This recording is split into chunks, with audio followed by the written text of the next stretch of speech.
Hey, everybody, welcome to What's Up with Pastor Chuck. And I have really enjoyed being with you guys, talking about the 7 deadly sins and how they can truly be destructive in people's lives, because we want to really help people. That's why we're doing this. We're not doing it to come down on people. We're doing it to help people. But I really have been looking forward to today, because today we get to center in on Lauren, who her deadly sin is envy, which I didn't know that until we started kind of reaching out. And how is it envy? Well, I didn't know it was envy until I took my Enneagram test. We're sponsoring Enneagram today. Exactly. But it's interesting because I feel like a lot of us struggle with envy and we don't realize it. I think especially my generation, though, with so much social media, and there's always this new content being, produced. There's always a new trend. There's always a new style. There's a new aesthetic. Like something's cool and then it's not the next day. And so I think someone in my generation is always kind of striving for the next thing. And because I'm a 4 and I strive to be different and I want to be unique and I lack this sense of self-identity, I can point out the things in other people and like, Tracy, you're amazing. And, I see all these things, but it's very hard for me to inwardly feel that way about myself. And so I think that's where the enemy really uses envy in my life, is through comparison and seeing like, hey, that person has this thing and I don't. And I think it's very detrimental to me, especially as a Christian, because one of two things. I think I see someone else's blessings as maybe superior and almost undermining the blessings that God has given me. Yeah. And then 2, not letting me celebrate others as well, I think is a big thing, something that I have to strive to do. And it's funny because a lot of people see me as someone who is, always celebrating people, but it is a very hard thing. Sometimes it is forced. And it's inside, I'm like, I wish that, this great thing was happening to me. But then I have to kind of realize and, take a step back and realize God is doing something very different in me that is unique to me and that is just as special. So I'd say those are the 2 ways that I feel like the enemy really uses envy in my life. Yeah. What's so interesting is a friend of mine, Mike Bro, was preaching one time, and he asked this question. He said in Romans 12, we're told to rejoice with those who rejoice and weep with those who weep, because which one's harder? And interestingly, I had it wrong. I thought, well, weeping's harder, but he said no. No, crying with someone's actually way easier. Rejoicing when they really have nailed it and you haven't. Wow. Yeah. Do you ever struggle with that? Oh, for sure. This is probably, this one's hard for me too, because I think that I expected to be in a different place in my life at 30. And so and social media, really, you see everyone's highlight, and I'm like, okay, I'm doing the right things. Why don't I have that? And then I see it as a punishment. Right. I see not having that as a punishment. And so it's hard for me to, for sure, celebrate with people who have something going on. And primarily for me, it's I thought I'd be married with kids by now. And so when I see other people, engagement, gender reveal, I'm just like, I'm not gonna like that. Let me just move on. Because comparison is a thief of joy. It's hard to sit and say, man, God has blessed me with so much, and I'm so thankful for everything that I have. I only see what I don't have and what others have, and that's hard for me for sure. Yeah, oh yeah, and I think that's one of the great, great dangers we face. One time, this really did happen. We're sitting in my office, and Tracy's talking about, what she's picking up here at Crossroads, and she goes, and you know who my favorite preacher is? And I'm looking at her, and she said, Stephen. Like, okay. No. I forgot to say aside from Chuck. She didn't need to say that. But you know what? You and I, all of us, whenever you preach, it's really important, I think, that we don't act like comparing ourselves. Right. Do you ever do that? Yeah, that's actually something I like. I know it's such a danger to compare yourself to other communicators. So something it's hard to not compare. You want to look to your left. You want to look to your right. You want to be like, oh, what are they doing? But you have to come to the realization that God created me to be different than you. And it's hard. It's like, man, I really like Pastor Chuck's jokes. Like, I got to be honest, your jokes have been the best. And you're the one. even yesterday, Jess was like, you got to ask Pastor Chuck for some advice. And so it's like, it's one of those things where you can't allow pride to come in because you want to talk to people, but you also You need to celebrate that God created them to be unique. And we're all called to be different, because if we all preach the same way, someone's going to hear my message differently than they hear your message, and someone's going to resonate more with mine than yours, and vice versa. And so I think that is something in ministry as a communicator you really have to wrestle with, and just acknowledge the fact that, okay, God created me to be different. I'm not Craig. I'm not Pastor Chuck. I have my own giftings, and I'm going to just steward those giftings well. Yeah, and even though I was kind of joking about that, no, I really, I love your preaching. I love the way God's gifted you, and Craig, by the way, too, who, by the way, Craig actually has higher views on one of the series than I have. But and I noticed, but I actually celebrated that. But I think where I'm going is that there's of all things to envy, why aren't we pushing each other and then rejoicing and celebrating? And because when I genuinely can do that, man, I walk around so excited. And by the way, I'll tell you this, I was on staff with a pastor for 19 years who did nothing but celebrate everybody else. Wow. So I learned it from him. So that was something I caught from him, because I liked that. I liked that it wasn't ever a competition between us. But I feel like in life, it's like, well, they're married and I'm not, or, they have more downloads of their songs than I do, or That was specific. well, there's a part of you that's got to deal with that, right? I want to say no, but I'm sure somewhere in my heart there is. I'm sure. I mean, the fact that I'm even making music says a lot about, me wanting to be the center of attention, realistically, if I look deep down into it. So, but it's a fun thing. And by the way, her music's really, really good. Go to Lauren Pruess. P-R-E. Yeah, Chuck's my biggest hype man. Yeah, I actually love your music. I love that. So that's fun. But I feel like that's something we all have to really deal with. But you do deal with it, don't you? I do, for sure.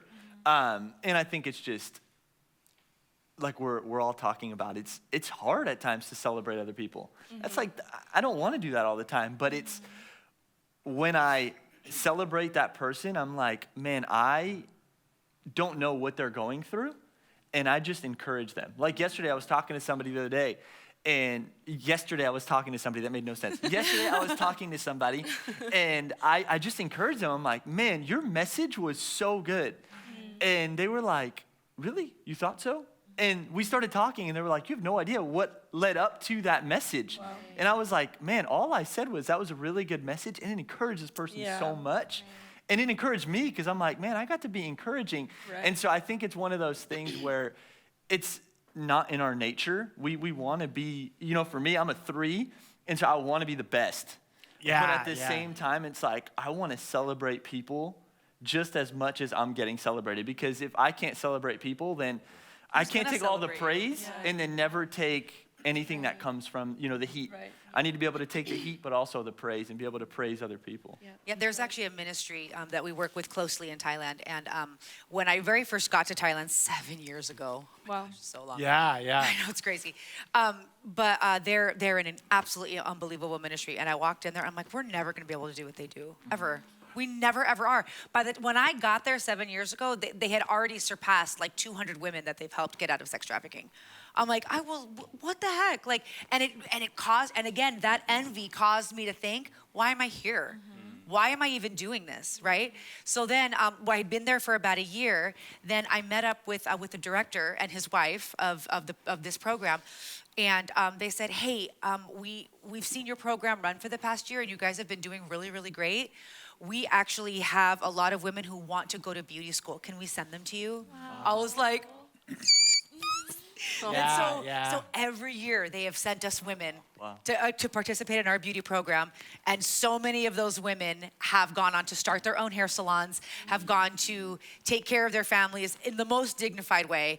And they actually have, which is so amazing that we get to partner with them, again, when envy is taken out of the equation, they have a salon inside the absolute worst part of the red light district in Pattaya, the worst part. And we have trained all of the hairstylists in this one place. Wow. And because they're like, we just need a place to have ministry. And because I'm kind of 3-2, I'm kind of a 3 also, yeah. I'm like, no, but they need to be the best hairstylist. Yeah. Because I don't care who you, as a woman, you're not gonna go to someone unless they're doing your hair amazing. And you're gonna listen to someone talk about something that you don't wanna hear, you're definitely not going back to her. But if she's the most amazing hairstylist, you will listen to anything she has to say. You're sitting in your chair anytime. So that's it. So they're pumping out the most unbelievable, on fire Christians. They're coming to us, getting mentored even more so within their faith. They're getting baptized, all these things, and then we're sending them back right into the heart of the red light district where they're able to help and change more women's lives. And I mean, I'm sorry, we weren't really supposed to talk about the good stuff. That's good. But it's true, you know? I mean, when we're in partnership and not and Yes. completely Yes. lack of envy, Yes. the things that get to happen, the hundreds of women that we've been able to help not only get out of poverty, get out of suffering, get out of prostitution, but get into the life that God always designed for them to be in. You know, that's exactly what that's the opposite of envy. No, but I think that goes to what we I solved it. want to live with that. We want to live with the Yes. idea of celebrating others. And like I know, you said that, being kind of in the profession you're in, even though you're on staff with us, but producing music, when I watch someone who's incredible at music that celebrates everybody else, there's just something cool about that. Yeah, like John Legend does that. He's for real about that. Kelly Mayer, too. Clarkson. John Mayer does yeah, that. Yeah, Yeah. John Mayer. Someone I see that in so much, and we all know and love, and we always talk about him, is John Allen. He Yeah. is Oh, gosh. so. It's a John thing. He's such a dear friend, but he's so good at calling out something in somebody, and that's what I love about him. And he's like incredible at what he does. Like, not only does he is he an amazing singer, amazing musician, but he is like humble, and he wants to let other people lead in his place. And he's our, if you guys don't know, he's our next gen worship leader, and we always do a huddle in the back. He's always encouraging, like, name by name. Like, Lauren, you are anointed, you are this. And he's always, one by one, like, we'll be back there for like 30 minutes, and he's just like saying all these things. But he always says this line, and I think he got it from Brendan Lake. It is, if you see something, say something. And I think that's something that's really stuck with me, because I think a lot of times my envy will not allow me to celebrate someone, right? And it won't let me call something out in someone that maybe the Lord is going to use me to point out in them. Yeah. And like, what a shame would it be if I was so insecure in my own calling that I couldn't point it out in that person, and they're actually missing that opportunity to Right. lead or whatever it is that God is calling them to do. And that's why, it's just so important to be, like you said, in partnership with people. That's how the church is, It's meant to be. it's We're how the meant to be. church. It's not your church and his church and my church. It's the church. Yeah. And I will say, on top of that, I think John Allen is my biggest fan. Everybody feels that way. Seriously, yeah. Wait, but he's my biggest fan. No, he's mine. And so if you haven't checked out John Allen, you got to check out John Allen. But here's what I would say, though, is one of the things I was very disappointed at when I started being on what we called the circuit, going around and preaching, at all the conferences and everything, is how many times what happened backstage was so dishonoring to Right. Christ. Yeah. And it could be pastors, but it could a lot of times it was the worship leaders, the Yeah. musicians. And I'm like, wait, what? You think we're going to walk out and get something godly out of how you guys are acting? And it was mostly this idea of wanting to be the person that everybody focused on. And so this envy was there, this idea of I want it to be me, and it just ruins so much. But when you're celebrating others, it makes everything better. It creates way, way, way more joy, I think. So you've probably watched that happen as you've gone around too. Sure, and it reminds me of a quote, and Lauren, you said a word that kind of triggered that for me, comparison. The quickest way to kill something great is to compare it to something else. Right. And you just become consumed with what someone else has or what someone else is doing. You think about like showing up in Thailand and there being like, oh, well, how could we even have this impact?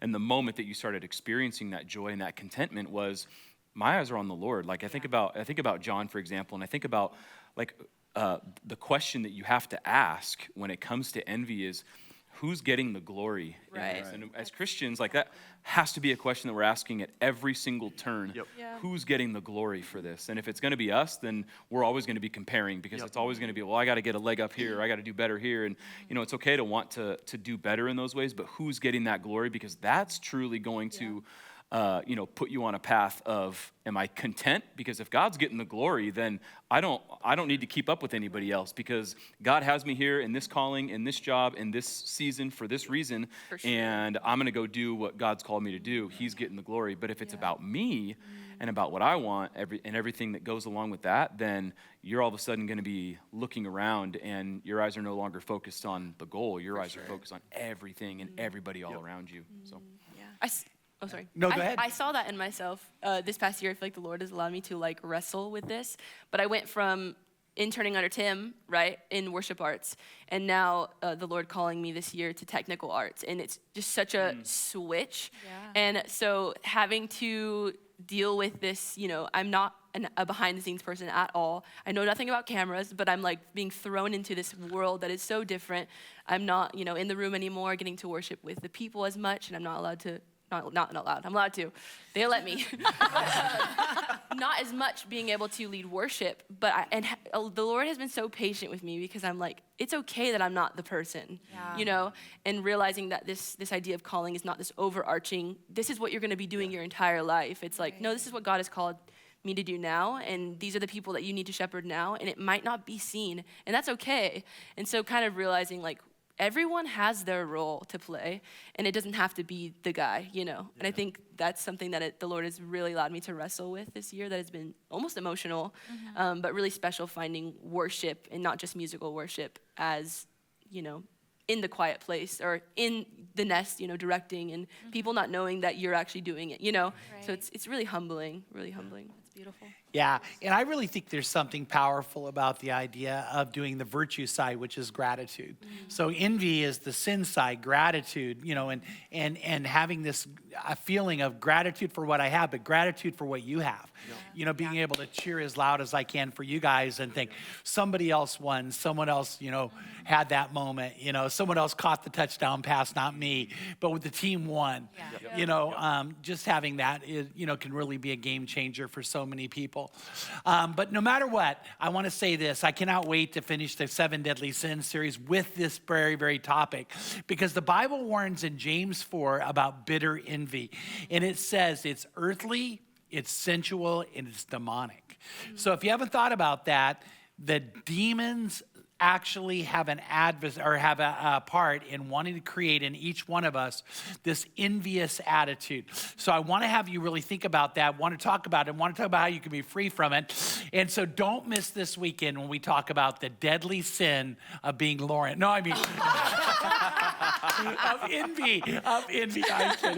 I'm kidding. But thank you guys for being a part of this, and I really appreciate it. And I thank you for watching, and may God bless all you guys.